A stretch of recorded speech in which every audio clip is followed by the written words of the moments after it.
Your wife, she's going in the Hall of Fame. Yeah. You bring up you're so reliant on other people. I learned a lesson from her just last night. I learned several, but the one I learned that I thought... Grit your teeth. She walked into a room with, I thought we'd already said hi to all these folks, Yeah. right? And I say hi to everybody. I'm still a wrestler, handshake. She said hi to everyone in the room and made that moment to, you're the only one here. Yeah. And that's real. Yeah. And I thought, ooh. It's a funny thing is I don't even think she knows she does it. It's just who she is. But everyone in that room felt we're part of this now. Yes. Everyone in there, we are part of this segment that they're doing. Even if we're just sitting here quiet and listening to the process and all that, I thought that was really unique. Again, a lesson. Do you know? Because we're talking about announcers. When I was a kid, I'd go to the WCW shows. You know how they sat at the stand? They were away from the ring. Yeah. I used to, my first little job, one of the first little jobs I had in wrestling was I used to be a runner. And Really? they had a whiteboard and they'd write what they wanted. And this is the perfect time for me to plug Wheatley American Vodka, which I have my American Mule as always. But Bobby Heenan only ever asked me for one thing. It was just orange juice. And it was always the funniest thing ever. I'd go like to catering and like get everyone out of my way. I'd get the orange juice and bring it back, and he'd have his moment, you know. Yeah. But that was my first gig, is I'd sit up there and That's awesome. and help out. I wanted to be part of it, and I don't think my dad wanted to bring me around backstage unless I was going to be functionally active. Well, it was also such a different business than like. You know that he introduced me to you at Saturday night. I know that your crossover is real.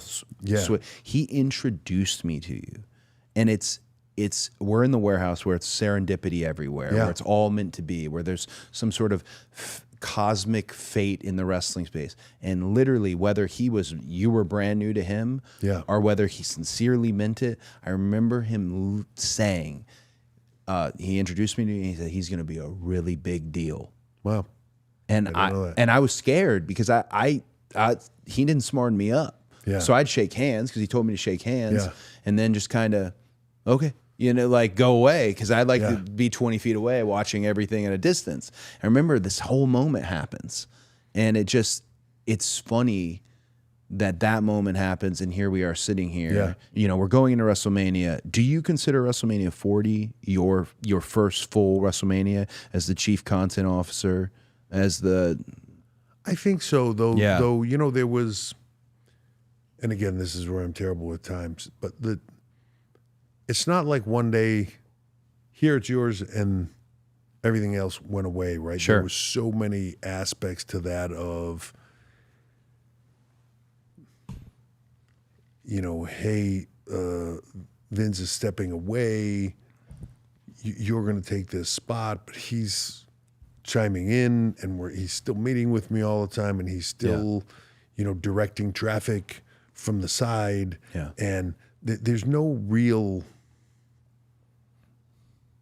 It's a weird, no real clear moment for me, but I would consider it that. Yes. Would you have preferred there been a real clear moment, or did you like I'm part of being there. Yeah. It's a transition. No, the only thing that is difficult in that transition, you're trying to, at the end of the day, when people are like, yeah, but it's your decision, right? Yeah. Yeah, sorta.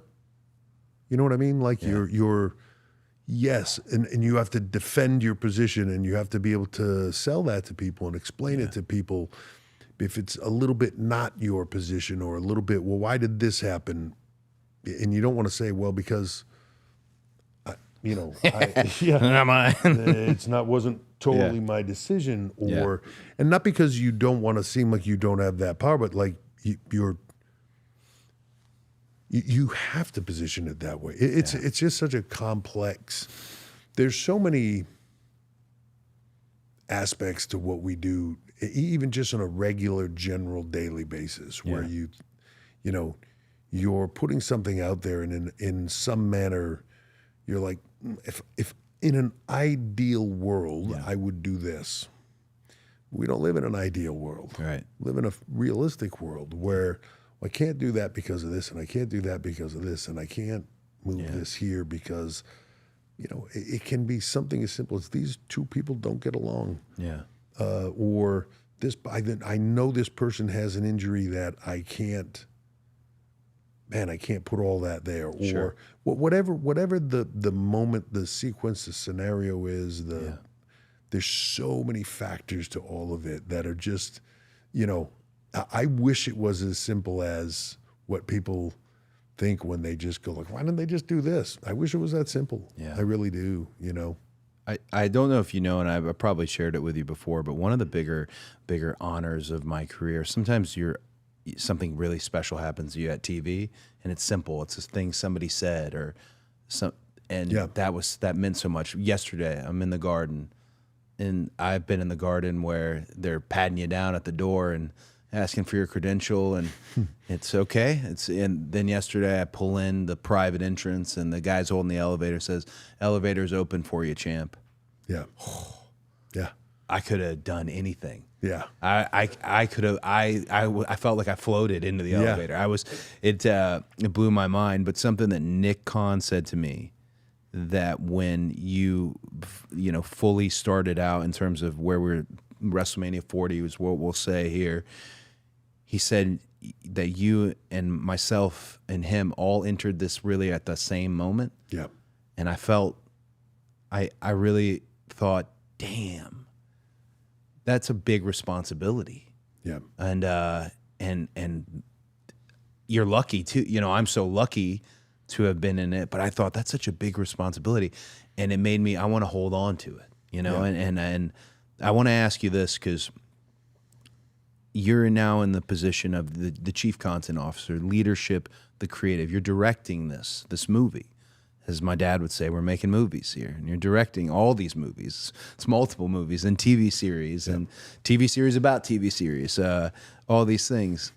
And a TV series about making the TV series. I love making the TV. I just series, told him. right? So yesterday, I told Stephanie. I said, "Well, the challenge with Unreal is to show them everything, but not." And she just went like, "Oh, what? That's so hard." I'm like, "Yeah, it's a challenge. Show them everything, but not, and then show them what you want to show them." Yeah, you know what I mean. It's no different than I feel like when talent do interviews or they do podcasts, right? Yeah. Like I see all the time, like 5 different versions of the same story, all by whose point of view told that story.